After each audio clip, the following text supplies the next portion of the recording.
everyone. Welcome to our session on how project delivery leads can level up using a founder's mindset.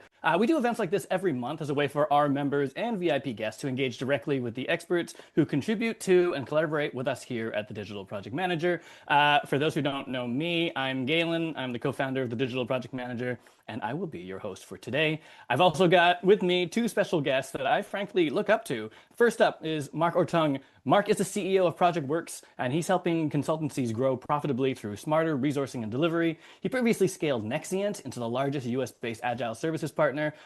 He led Bill.com as president and chief operating officer, and he drove SaaS innovation, honestly, before the term existed.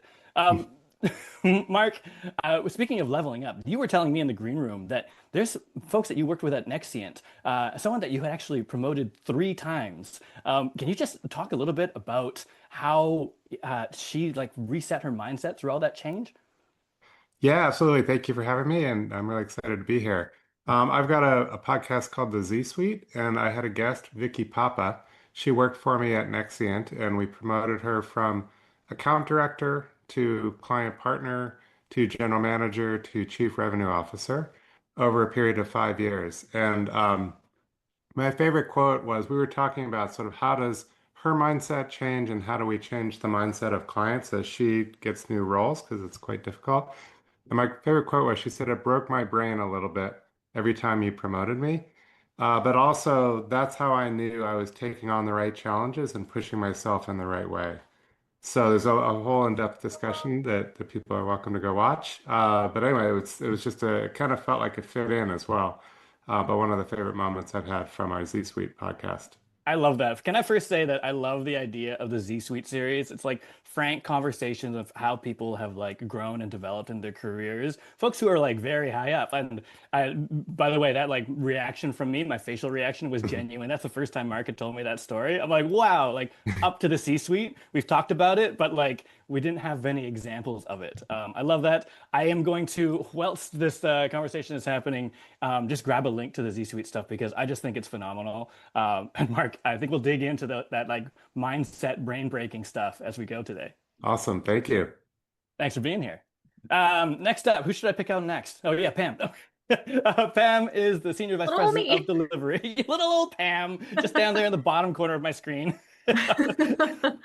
Pam, you are the Senior Vice President of Delivery at Horizontal Digital, and I have described you as a tough mudder to dozens of agency project professionals who have ascended the ranks under your guidance. Pam, you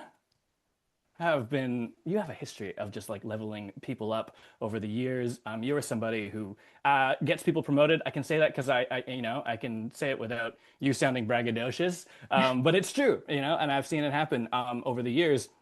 I was wondering if maybe you could just tell us a bit about some of the shifts in mindset that you've seen for the folks that you've been leveling up, maybe to echo Mark's stories. Yeah. I think that question is very timely and very relevant to what we're talking about today, right? 10 years ago, when I was hiring, promoting, mentoring, managing project managers, it was very focused on the iron triangle, right? It was very focused on here's what I have to deliver. This is what good looks like for me by myself in my slice of the pie. Now we need our delivery leaders to understand the entire pie and be responsible for the overall success. And so we're seeing kind of a shift in where delivery professionals are going in that they need to care about a lot more than just their own remit, right? I'm sure, Galen, you've probably heard me say this before, but I tell my teams, it's not your job to solve every problem, but it is your job to make sure that every problem gets solved. And that remit has expanded not just from project delivery, but at an organizational level now for delivery leads. I love that sort of zoom out. And I like that it's not necessarily just for project delivery leads, but also it's that holistic view. And we start hearing so much about it now. And it almost begs the question, how? And I know folks under your leadership and guidance get the how. And hopefully we can steal some of that fire today in this conversation because I think it's the how that really matters. Everyone's like, yeah. Understand the whole pie. Pie. Um, but then it's like the whole, like, how do we then mobilize that? How does that change our behavior? How does that, give us better visibility for our own self? And how does it help us advocate for ourselves within an organization? Love that. Love it, love it, love it. Awesome. Solid panel. Let's maybe just dive into it. Sorry for the folks who've been sharing in the chat. I've been ignoring it. But thank you. It's really nice to see folks from all over here today. And we will try and dig into some of those challenges as we go. But first, let me sort of tee up the problem the way I see it, and then we can discuss. So here's the way I see it. Nurturing top performing project leaders into more strategic roles isn't always like top of mind, especially for like small and medium-sized professional services firms. We're talking agencies, consulting firms. It's kind of like just like doing the work. But mostly it's sometimes the only way to climb the ladder as a project professional, project manager, is to work hard, deliver results, and trash talk their equally ambitious colleagues and advocate for their own growth at every annual performance review. But these days, leadership teams need all the strategic support that they can get, and they all almost certainly have that unspoken echelon of top performing PMs that have massive potential to become bona fide leaders within their organization. The only problem is that the path from, say, being a project delivery lead or department head to joining the management team or even just playing a role in strategic planning is pretty murky. Typically, there's no course or like rising stars or top talent programs at these medium-sized consulting firms. It's still kind of like this school of hard knocks, taking a chance on someone and speaking to them in a foreign language until they understand or maybe don't. But that doesn't need to be the case. At least I don't think so. And frankly, most agencies and professional consulting firms need to take action now to support their businesses. So today we wanted to explore that path from three different angles. As I mentioned earlier, we want to be thinking about how can C-suite executives like Mark within professional services firms benefit from additional strategic firepower by, leveling up their high impact project professionals? How can senior leaders play from the middle to drive that growth? And of course, how can ambitious project leaders do more to carve out a path for themselves so that they can sit at the strategic table? All right, that's my little spiel. But I thought maybe, I mentioned it in my spiel, but I think it's worth talking about. The question of now. I think in my conversations has always been that whole, okay, well, how can I level up? How do I, progress in my career? I want to be more strategic. I want to sit at the strategic planning table. And from the other side, a leader saying, okay, well, listen, I wish folks were more ready to step up. I wish they would engage more with the business. I wish they'd understand how our business operates.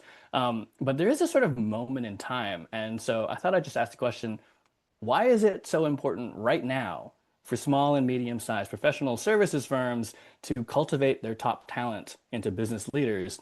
And also, what does that even look like? Mark, maybe I'll throw to you. Yeah, thanks. Great question. There's a lot going on right now in the market. I feel like technology changes weekly or daily if you're keeping up with all the new tools that are leveraging AI and how they change what's possible. So there's just a lot of noise and a lot of complexity. One of the things we found at Nexient was that for us to succeed, we really needed the project manager to become a trusted partner of our client. And that drove a lot of the new work we got. And so we needed our project leads and account leads to be both deeply expert in delivery and sort of design and development of software, but also willing to think like a salesperson at some level. So they need to do sort of, and these two things don't normally together in the same person, right? It's usually you have one skill or the other, and you're almost, allergic to the other one.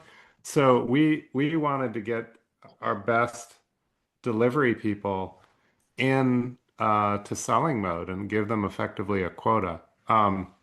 So we did that over a period of many years with them as they became the senior manager or the account director on an account. They would start out by finding opportunities for new things, new projects, and then handing them off to a client partner who was much more comfortable selling. But over time, we wanted them to go up that curve and become comfortable themselves. Yeah. I really like that. It's like I'm revisiting my past here because I've always been a hybrid, and yes, it has always been, Smeagol and Golem, like two different perspectives fighting one another in my brain. But what's interesting is I hear a lot about like it going that way, right? Project delivery leads, project managers, being encouraged to sell. Have you seen it? Have you had it happen in reverse, like account managers becoming project managers? Is that something that would happen, or is there something that's actually a quality of project managers that sort of lends itself to being really good at sales, or vice versa? Is there actually some qualities of an account manager that makes them good project delivery leads if you were to sort of hybridize? Yeah, I've seen. So one of the things that we pitched a lot at Nexient was this idea of a growth mindset that pretty much anyone can do anything if they're willing to be humble and sort of do all the practice and learn. And you're bad in the beginning, but you can learn pretty much anything. And so based on that, we had some pure salespeople come in and say, I want to write a statement of work. I want to write a proposal. I want to think about project scope. Not because I want to become a practitioner, but because I want to understand it and I want to experience it. And to me, that was awesome, right? They just Hmm. became so much better at selling because they wanted to dig into some of the project management work. I loved that. So yeah, so that kind of surprised me at the time, to be honest. I've seen a lot of practitioners move into selling, and I hadn't seen that many salespeople move into practitioners. I like Um, that tie-in of the growth mindset, or as Pam put it, understanding the whole pie. yeah. I think is the sort of thematic tie-in here. Pam, how about you? Like, I know you and we've talked a little bit about hybrid roles over the years.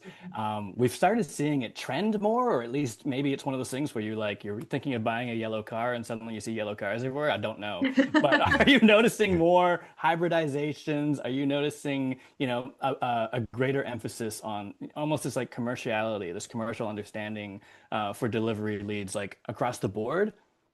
Yeah, for sure. I mean, I think part of it is like control the things you can control perspective, right? And so for project leads for folks in delivery, one of the I know we're not at the metrics part, and spoiler, Spoiler. this one won't be on there anyway, so I'm just going to introduce a new one. Uh, Client retention and reducing attrition is one of the biggest things that we can control, right?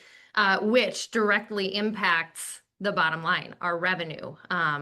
How like so to Mark's point, he actually started giving revenue targets and giving delivery leads and project managers a go get. The easiest way to do that is through delivery and through retaining clients year over year. And you can't do that without a growth mindset, without some account management skills. Um, so yeah, we're absolutely seeing that kind of more accountability or responsibility in revenue targets, in growing the business, in having a stake in client retention and reducing attrition. We're also seeing when we're talking about hybrid roles, not just project management and account management hybrids. I think that's a piece of, or maybe a result of some other roles becoming more hybrid, like client partners and strategists are starting to be a little bit more hybrid. We're starting to be a little bit more nimble in other areas of the business, which then trickles down to project management needing to be a little bit more nimble as well, right? So I think there's definitely some hybrid stuff happening and just more generalization around capabilities regarding both growth and delivery. No, I like that. I think some project people, PMs specifically, like don't always fully appreciate that they are, in some ways, the economic engine for a professional services firm like an agency or consultancy. Those projects, drive dollars, and those relationships continue to drive dollars. And so there is that sort of relationship there. I want to dive into what Diana put in the chat there because I think it's really important. Diana was saying. I'm also seeing, due to staff reduction, that PMs are expected to just become client facing, to become the account lead. And I thought maybe I get the two of your perspectives on that because, in some ways, it does really feel that way. And maybe it is the case where it's like, listen, like margins are thinner. We need people doing more. There's the AI sort of variable here. It's like, do we need to hire more people or actually can we just get people to do more things? Is it is that a driver? Or is it more, pure play in terms of like that cohesion of delivery? or probably the truth lies somewhere in between. Mark, what's your perspective on that? Yeah, a couple things. Services firms are so much easier to run when you're growing. Like if you are adding clients and adding projects, then there's opportunity for everybody to get promoted. You're right. And if they're flat or shrinking, it's really painful. Like all these things come out of the woodwork that are problematic. And so for me, we kind of, I feel like I stole this model from Accenture because that's where I started. But this idea of account leads who are practitioners who get to work, sort of the holy grail happened in one of our clients. It was a large utility, gas and electric utility, so lots of money. And they got to the point where they pulled our project lead into their annual budgeting process. And they would show us the list of all of the projects for the next year. This one's 10 million, this one's 20 million, this one's 5 million, and say, what do you think? Which ones do you want to bid on? Can you help us write the RFPs, right? And that to me was like they did that not because she was such a great salesperson, but because she was such a great practitioner. They trusted her as part of the team. But if you're selling, I mean, that's like the holy grail. They're like, here's these buckets of money. Which one do you want, and how do you want to frame them? So that to me is what you're trying to do is get the two to come together in a really good way. I love that. Pam, you gave it a this in terms of Did. growth. I did. Listen, everything is easier when you're making oodles of money, right? But I think just to answer or like respond to Diana's point really pointedly, I don't think it's ever a bad thing to have a project manager have client-facing skills, ever.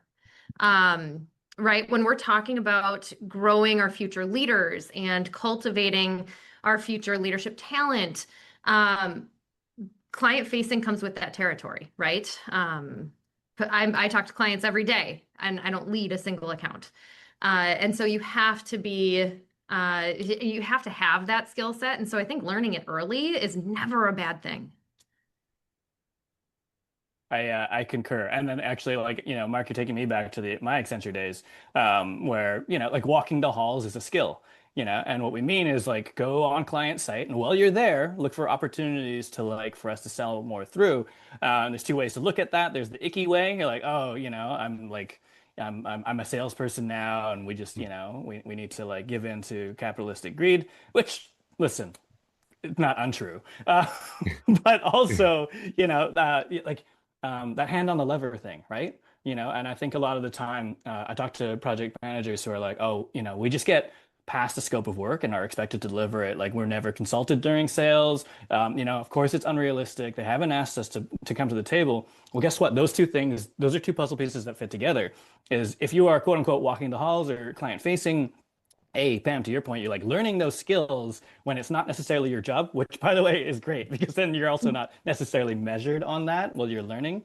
But also, you have your hand on one of the growth levers. Maybe not the growth lever, right? You're not choosing whether or not to, give up leasehold space. You're not choosing, like what the rates are. You're not necessarily like, picking and choosing, which staff to keep on, but you have your hand on one of the levers that drives revenue. And then, the ideal vision is everyone is like pushing towards that growth so that it's like prosperous times. Because Mark, to your point, like not prosperous times, like in professional services is pain.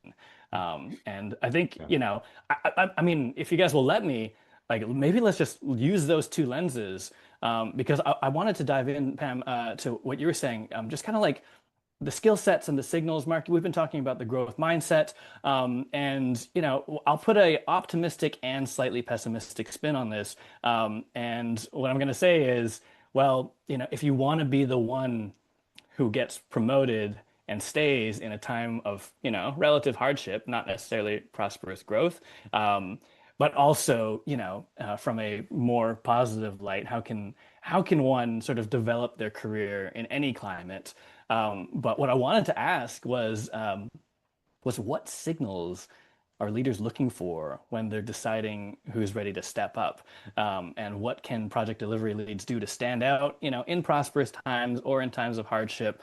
Maybe you're in survival mode, maybe you're just, like happy-go-lucky growing your career. That's fine too. But I think coming back to what I said originally, like it's sometimes really gray, but I haven't met a single leadership team yet that doesn't have that group in mind going, that person's like almost ready. It's not like written down anywhere. There's no like, like a list in the cafeteria, like the break room wall. It says if you want to get promoted, do these 7 things. Like it's kind of gray. But Pam, like, what do you look for? Do you think, leaders ought to look Yeah. um, for folks who are ready to kind of level up? I think there's really two things for me. Um, and they're going to seem very, very general and a little bit, I don't know, like not lacking tact, if you will. But let me explain. The first one is uh, folks who are ready to step up, stop asking, what about me? Right? So and it used to be, again, this is a trend kind of. 10 years ago, the folks that I was promoting were the ones who fiercely defended their projects and didn't care what it meant to other projects or other accounts. They delivered what they needed to deliver, and right, they were good soldiers, and they did what they needed to do in order to deliver again their slice of the pie. Uh, Now that is not the name of the game anymore. Right now, if you need something for your project or your slice of the pie again, you are understanding how that impacts everybody else, and you're working towards solutions. Okay, so it's not what about me, it's what about us. How are we, right? The people who are ready to step up are the ones who care about the impacts to the rest of the organization, care about how the work that they're doing affects other people, or other accounts or other teammates, and they're looking out kind of for the greater good. The second thing is reading the room. Again, to Mark's point, if business is not great, don't ask for the moon. If you, right, if your organization's having a hard time and you're not meeting your numbers and you just need, like, revenue is more important than margin right now, you need to understand that. And you need to be okay with discounting strategies. You need to understand when those are appropriate and not fight back. So again, it's kind of a what about us mentality there, but read the room, understand the temperature of the leadership team, understand the temperature of the organization, and how you can impact that in a positive way. I love that. Also, I want to go back there eventually because something you said, you tucked it in there. You're like, revenue is more important than margin sometimes. And yeah, like that's like that's one of those, Mark, your brain breaking stories. That's one of the things that for me it was brain breaking, right? So like, cash flow versus like mega profit. Anyways, we'll get there eventually because I think it's a thing it's one of those things that each person looks at it a little bit differently. And Pam, to your point, you could be a good individual sort of, contributor, but really it's kind of like zooming out and being able to, A, see that whole pie and the pie came back. God, And I'm be a team so player. hungry. I know, like we should have eaten breakfast, Pam. Whew. Mark, does that resonate with you? And like, you have Yeah. folks that promoted up the chain. Like, what are the signals that you look for? Yeah, a couple things. One is mindset. So it's really things are not going to go well. And how are they going to handle it? How do they handle challenges? Because most people that have been involved in client projects know there's like just challenge after challenge after challenge. And you have to be resilient, you have to be creative, you have to be willing to learn from it and get better. And I think the best leaders demonstrate that over and over again, and they're ready for whatever comes their way. Um, my second one I was going to say is I think kind of goes along with Pam's read the room, which is I was going to say really high EQ. You want people who really are empathetic to the client and specifically to the client's business and how it operates, right? So have an understanding of how the client makes money, what's good for their business, what's bad for their business. In a very large organization, we often would have people sit down and say to the client, how do you get your bonus for the quarter? And it's Hmm. often like really fascinating what comes out. It may be what you thought, maybe not, but now you know what they're trying to do and you can help them do it. And it often kind of reframes your project and what success looks like. So yeah, so I think it's very similar to read the room, but it's sort of that EQ and really having empathy for the business and the people in the client. I was trying to be Actually, kitschy with mine. Yours was a better way of saying it. It's not about you and read the room. You. but Yeah. honestly, I think it's the right, A, sometimes we need to be told the same thing in different ways. B, like it's amazing what kind of clicked in my head was that connectivity between EQ and being a team player. Like for some reason they hadn't connected for me in my head. But Pam, when you were like, yeah, you kind of need to be thinking about the greater, the greater whole, the whole pie, not just your slice of pie. And in order to do that, you need to understand and like have the sort of emotional intelligence and the observation skills and the growth mindset to be like, okay, well, what do other people want? How are they going to get bonused out? And how can I help in a way that serves me? Not necessarily like, maybe it's logical and obvious, but it's like, not I'm going to help you make your bonus, and I'm going to miss all my targets in the process, but also seeing how it all connects, like that mesh, which I think is really interesting, which actually kind of brings me to my next sort of thought or question. I want to go back to that brain breaking thing, because I think with each of you, I've had conversations about, what it feels like to kind of get to that next level, right? And then you kind of look back down, right? You're like you climbed up one rung of the ladder, and you look back down. You're like, how did I not see it that way before, right? Like, and it's kind of like these epiphanies that sometimes feel like they came too late. But I'm just wondering, like in your opinion, what is the biggest shift in mindset between, being someone who delivers projects, a project delivery lead, versus, being an executive or, sitting at the, VP or SVP level? Like, how do you look at projects, and long-term vision like differently? Yeah, I think a couple things. One is from your own kind of mental, your own perspective. It's to me, it's like just a bigger puzzle that you're trying to figure out, right? So you've got, as a project lead, you've got all the things happening inside your project. When you take on, say, a whole practice or maybe a geographic region, now you've got multiple projects and you have leadership who may or may not be billable, and you have people that are on the bench who are not billable, and all of that fits together into your puzzle now. So you're trying to work with each project lead to make sure that each project is awesome, but now you've also got all these other pieces. Like and we used to call it rules, schools, and tools. So like, what are what's the methodology you've got? How are you training your team? How are you constantly up leveling them? And all of that time isn't billable typically. So you're kind of trying to balance the whole thing so you can make all of that work. Yeah, so one way to think about it from your own perspective is it's a bigger puzzle. Another one, and I talk about this a little bit with Vicky on that podcast, is the perspective of the client is has to change, and it's almost impossible to do. So, this is somebody who is your account director, and now they're your client partner. And they will constantly go back to them in the role of an account director, even though you've changed their role. And we actually got to the point where we would just pull people out of a client and put them in a new client. Because if you introduce them to a new client, say, this is your client partner, they buy it and they go to them in that way.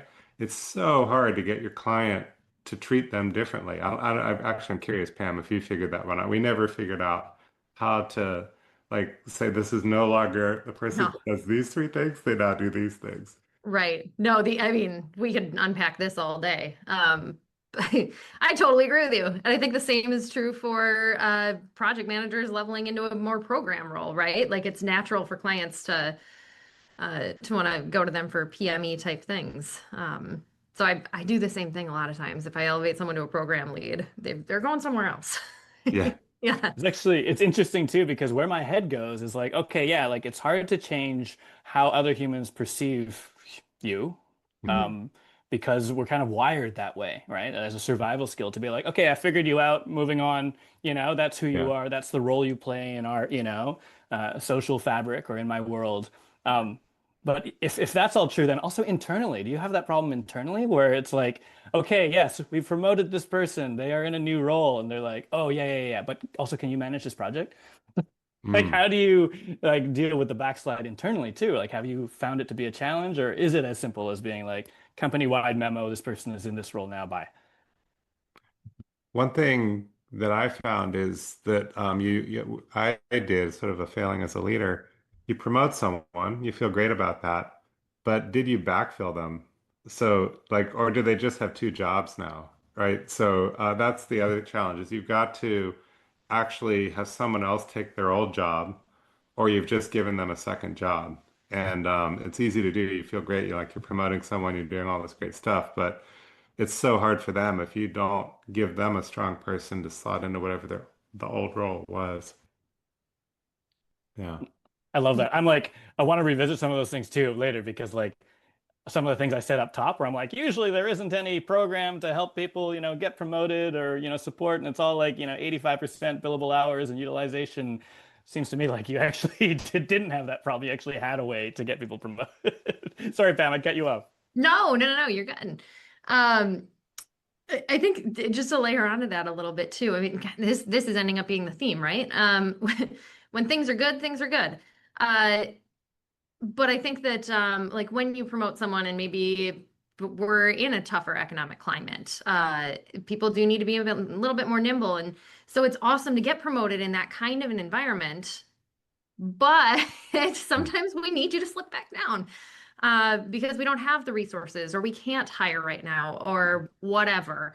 And so we need to we need to make sure that we're really intentional about when we ask people to kind of step back down and play a different role, and that we are able to pull them back out and let them do the job that they're supposed to do. I love that because it brings us kind of full circle. The first time, first thing I asked was like, why is it important now? And I said AI and probably some other things. And I think, coming back to some of the comments in the chat right now, um, I don't know if it's clear for everyone slash anyone if this is a permanent shift or a temporary shift. And I do want to weave in this question as well because I'm sorry, I'm gonna butcher it, but someone had asked, it's like, okay, with all this sort of hybridization going on, like what becomes of our titling? Where, we're kind of, Mark, to your point, like we're thinking of sort of two different perspectives. We're thinking of, health of the business, health of the project. We're doing multiple jobs. We're account managers, we're project managers.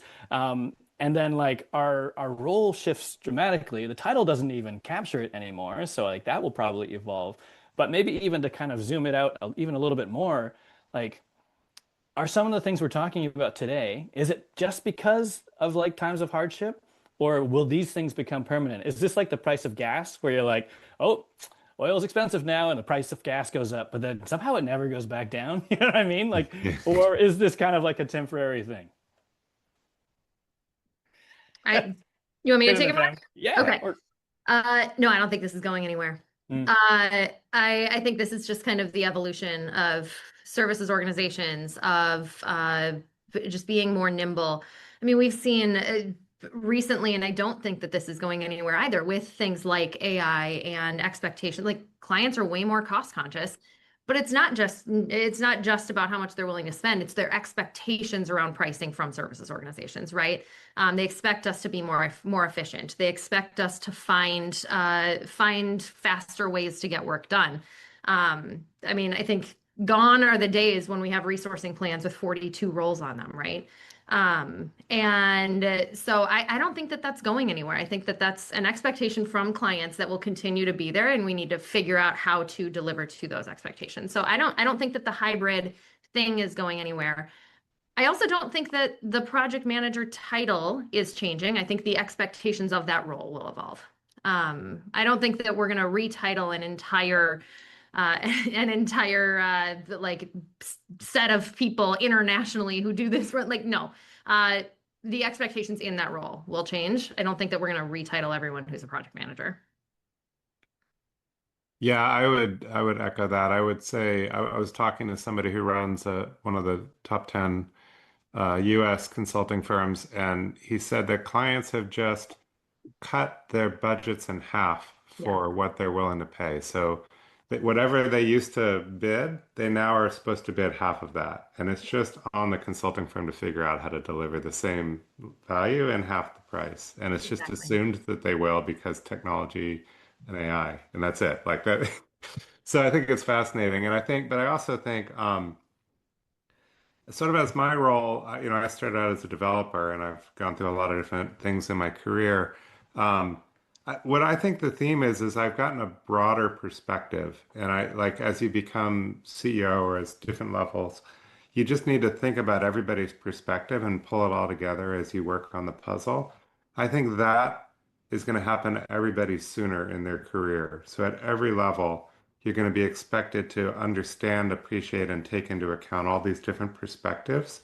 Because in theory, you're not doing any like boring work anymore because that's all done for you. I don't know if that's really true, but that's sort of the theory of the whole thing, right? And so now you've got time to really understand everybody's perspective and really pull it all together. I think that's what's going to be what the expectation placed on you will be. I don't know, how that will play out. It'll be fascinating to see.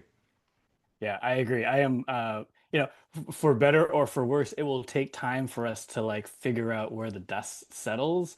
Um, Ideally, it is that way, right? Where it's like, yeah, all that boring stuff that was taking up your time, it gets automated, AI does it, and.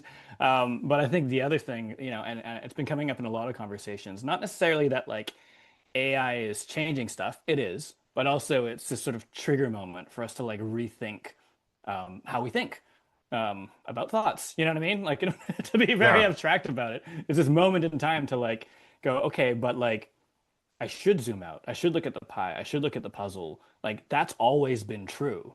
It didn't yeah, suddenly become true. It's just that it wasn't a priority. And now it kind of is like, and might be forever is the kind of, I think, where we're landing here, which is, it's a big thing to wrap your head around. And a moment from now, I'll look in chat and see if people are rioting. But it is not necessarily new. It's just the moment where it's become very important. And that's like, I don't know. I'm finding this flattening out, right? Where I kind of I've had the privilege in my career of like standing out in some way, having people who like push me out to front of stage and give me visibility and help me understand the puzzle, and I was like, yeah, yeah, yeah, I'll just go along. Like I was like a loose log in a river, just kind of like going wherever it goes, and getting lucky. And now it's almost like, no, like those are things that you need to have for your Yes. career health. Like don't just accidentally come upon them, like seek them out.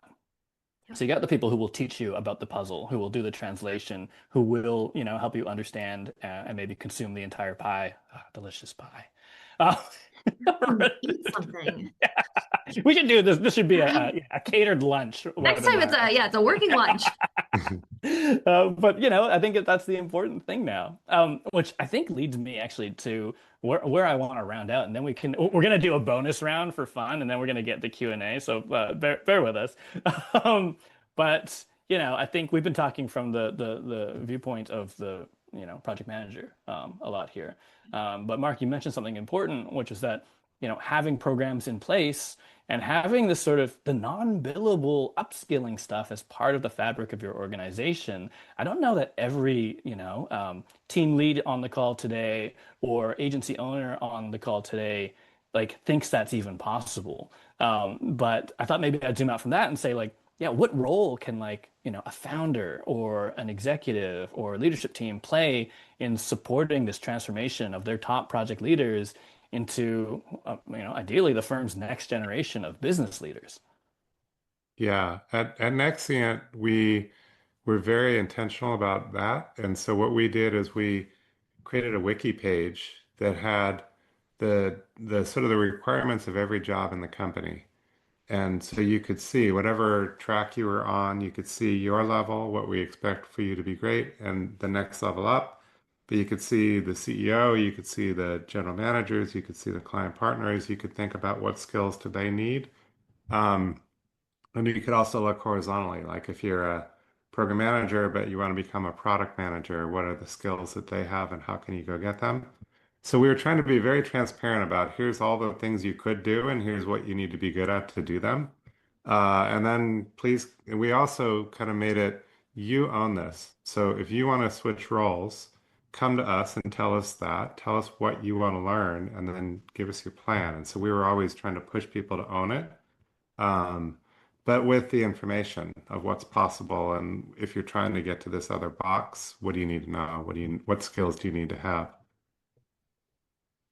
I really like that sort of core capabilities model. And also the fact that, because like what I was gonna say is that I've seen it sort of quote unquote backfire of like, I meet all these requirements, give me my promotion now, please. It's like it's so you can pitch it. It's transparency and visibility into how things work so that you can pitch it. And it might not be a yes just because you tick all the boxes. There's just so Yeah. much that goes into this. And even the sort of leadership teams I've worked with, where it's just like they want to be a product manager, but I just don't think they're gonna be a good product manager here. Then yes, they're ticking the boxes, and yes, they have ambitions, and yes, they are pitching this, but like we don't think it's the right fit. And on the other end, that sounds like, oh, you gave me a map to a treasure, and then you're like, sorry, princesses is in another castle. Like it seems like a bait and switch, but actually, it's not an automatic promotion because fulfilled all these requirements. But Yeah. it does give you visibility into what it would take for you to make a case. Yeah, and hopefully if there were something missing for that person, it would be in the box. Like Right. you're not going to be good at this because of X, and yeah, like ideally it would be part of the transparency that whatever that is. And yeah. Um, Oh, I like that. I mean, Pam, have you had similar systems? Like, does the sort of billability thing come up? You've worked in some large agencies, and I still think that's kind of one of those things where it's like, yeah, but billable work. Like, do we really need to train this person so that they can become a better human, or can we just get paid?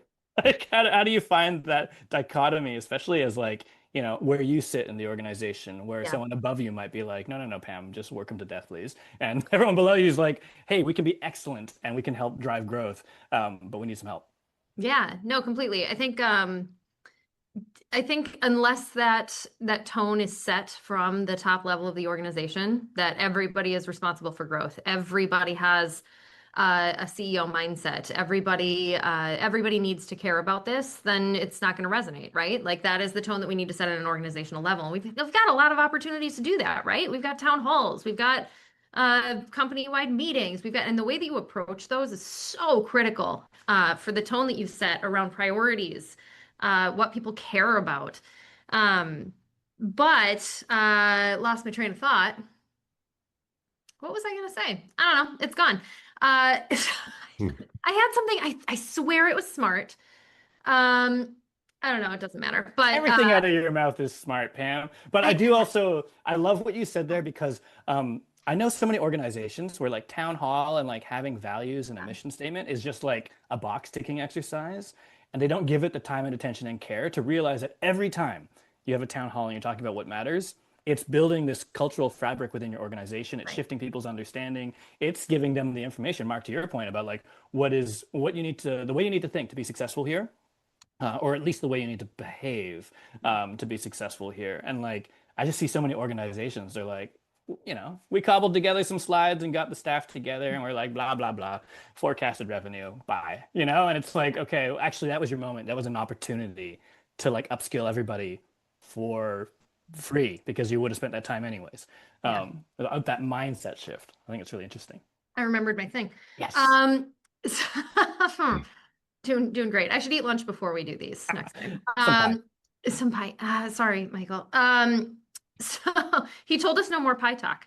Oh, Uh, I think as someone who is kind of the voice of leadership, but also the voice of the teams, one thing that I really try to encourage my teams to do is look at their remit as a book of business, right? It is their tiny business that they are running. It could be two small projects if you're a more junior project manager. It could be $20 million in revenue across one large account, right? But look at it as a book of business that you are running for the organization. I try to empower my teams to make smart calls.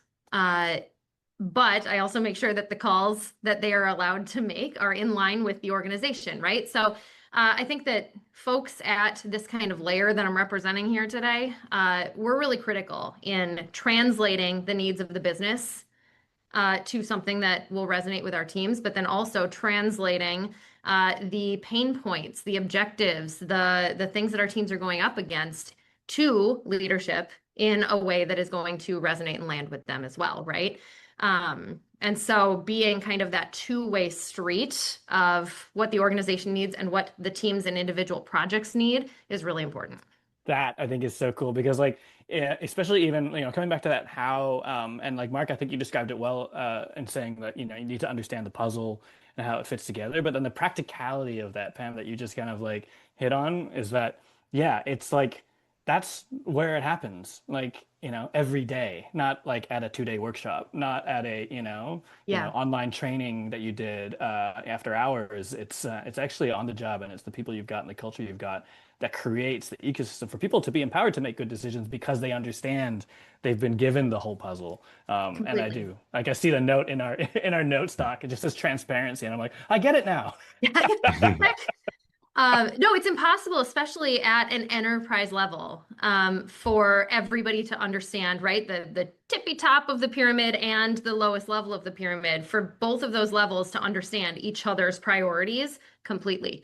And so middle management, VP layers, like that's where it becomes so critical to do the be the connection points between all the layers. That's a fantastic segue into our bonus segment. And so let me tee it up a little bit, and I promise we'll make some time Like for I was Q&A reading as the well. agenda. Yeah, Yeah. it's almost like we had a plan. It's crazy. But we talked about it all throughout, and I opened it up with it that sometimes it's this translation game, right? Where it's like it's hard to see the puzzle from where you stand because you just haven't been trained to see it that way. And one of the things that I keep coming back to in my career is just like the perspective as seen through metrics, right? Metrics that matter and what they mean to us.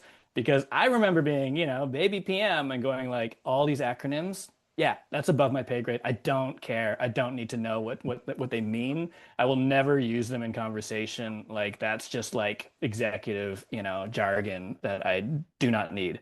And then as I kind of went along, I was like, actually, it's probably pretty helpful to know not what it means, the dictionary definition, but what it means to the person above me and the person above that person above me, and.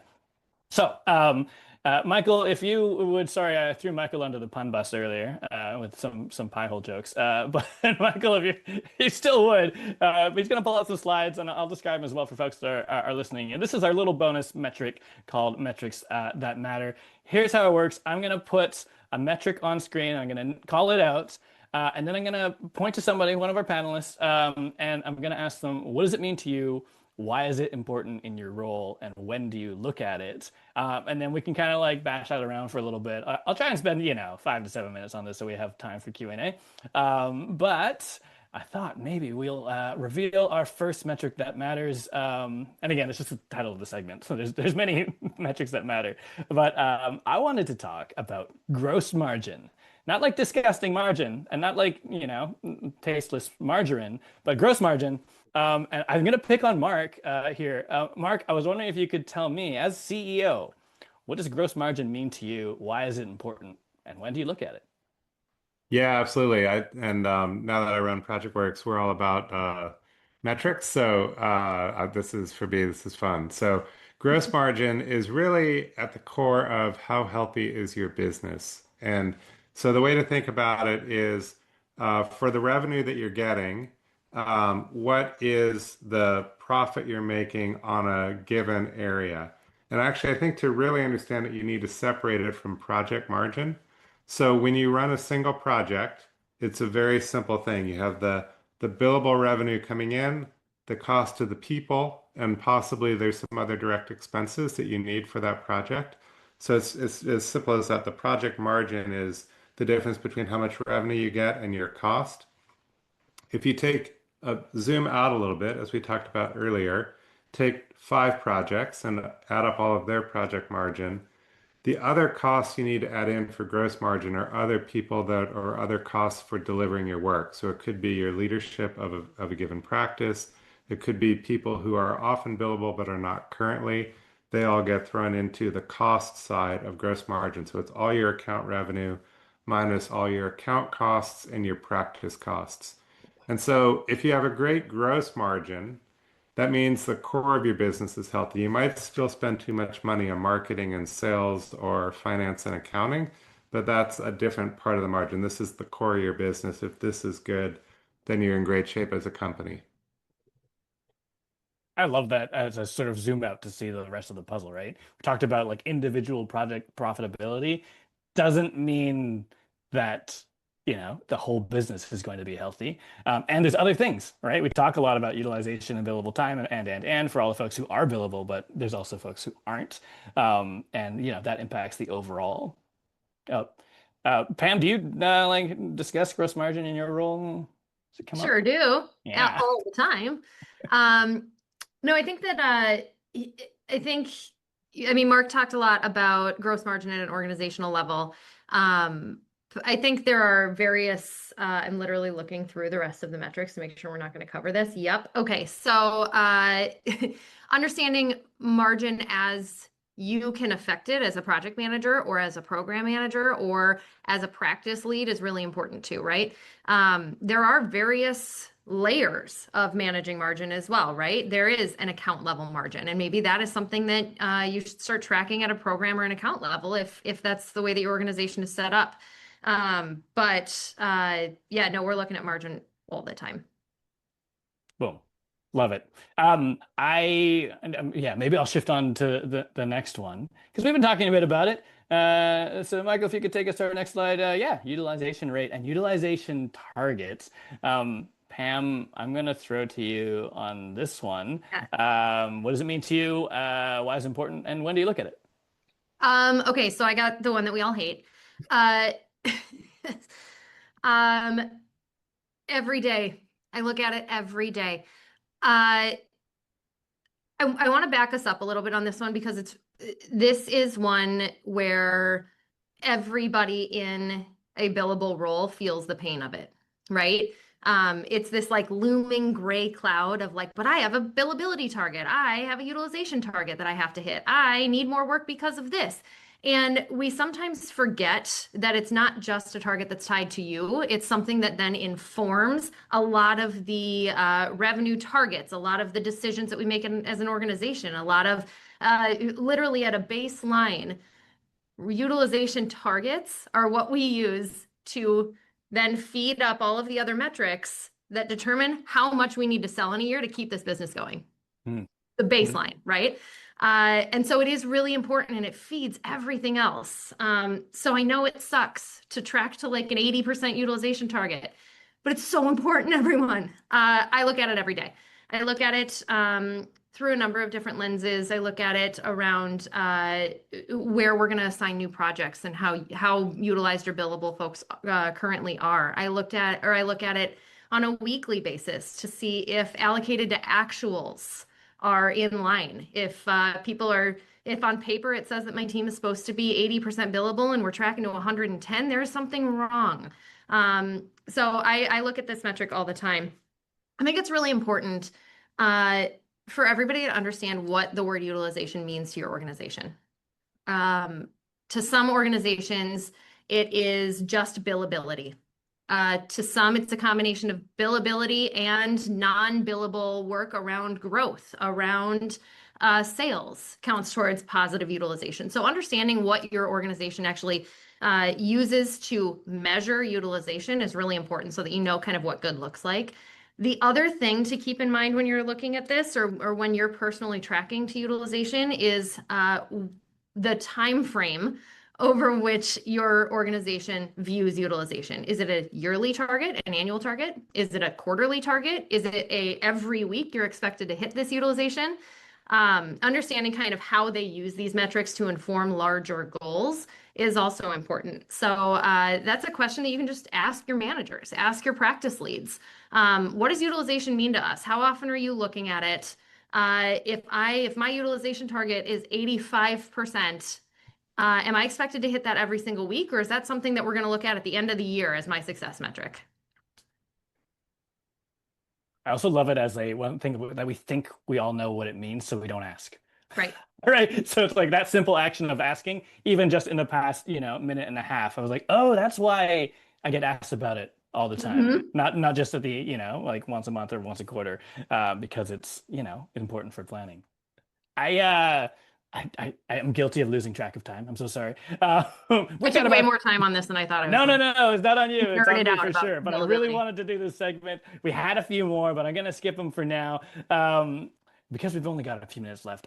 First of all, I just wanted to say thank you to everybody for joining us here today. And also, Mark and the team at Project Works has put together a really interesting sort of trends report that I read that I got a lot from that tied directly into this conversation. It's the 2025 growth trends for professional services firms. It's from Project Works. Michael's going to put it in the chat as well, so you can download your copy. I thought it was useful. I mean, I think it talks on everything from exploring how AI is reshaping consulting industries. It talks about how to understand and organize your firm around key growth metrics. It talks about some of the things we've been talking about. Like assessing whether your professional services firm is growth ready, even, and also just like what direction to point the ship to kind of get back into prosperity mode. And as we've been talking about, that's the pie. That's the thing that we want to all be rowing towards, no matter where you sit within an organization. Also, I should say, our panelists, let's give it up to them. Thank you both. Michael's going to put their LinkedIn in chat. If you don't follow them already, honestly, I think they're both really great people to follow. The Z Suite series is excellent. And Pam is just awesome. So we'll add those there. And gosh, I didn't leave a lot of time for Q&A, and I apologize. But what I may do is just have some of the questions, and I'll circulate them with the panelists asynchronously. And then maybe what we'll do is we'll send it around in the sort of post-event email, because I know a lot of you need to run, and I want to be respectful of everyone's time. And just to kind of have a teaser on it with the last 10 seconds, I will say that there's some great questions about how PMs can navigate wearing many hats. We talked a little bit about the titled role and where that goes, but it's about the sort of generalist traps and how we can avoid them, and also even just that endurance of like being a team player, focusing on what about us, and there's some questions about the iffy market and how we can continue adding value as PMs even if we're not able to retain some of the accounts. Gosh, there's some good ones here. So anyways, I'll leave it there. I will sort of I'll ask our panelists if we can kind of do some offline Q&A, circulate it around, because I think they're really good questions. Sorry again for running us out of time. I was so excited about our bonus segment. Hopefully everyone found that useful. And yeah, just again, thank you very much. Thanks for joining us. Have a great rest of your whatever day it is. I think it's Thursday. And everyone go out, buy a little bit of pie. A lot of bit of pie. Brought to you by pie.